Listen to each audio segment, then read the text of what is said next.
আচ্ছা হিজে দাদা, প্রথম পুজোর দিন আপনি কি খাচ্ছেন? কেন রে, বাংলা খাবো। ষষ্ঠীর দিন বাংলাকে শুরু করবেন? হ্যাঁ, বাংলা দিয়ে শুরু আচ্ছা, করবো। তারপরে সপ্তমীর দিন কি খাচ্ছেন? সপ্তমীর দিন হ্যাঁ। রাম খাবো, রাম। তাই নাকি? সপ্তমীর দিন রাম খাবেন? হ্যাঁ। তারপর অষ্টমীর দিন কি খাবেন আবার? অষ্টমীর দিন সালা, অষ্টমীর দিন জেডি জেডি। জেডি খাবেন অষ্টমীর দিন। আর নবমীর দিন কি খাবেন?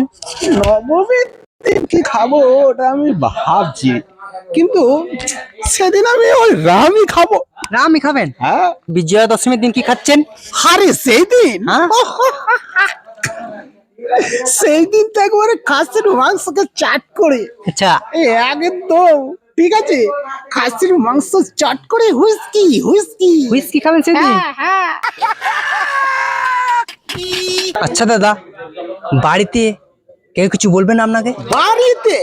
হ্যাঁ, আরে বাড়িতে করলে তো বাড়ি আমি ভাঙচুর করে দেবো, রাস্তায় শুয়ে থাকবো, ওই গরুর গলে শুয়ে থাকবো, তো শালা বাড়ি ঢুকবো না।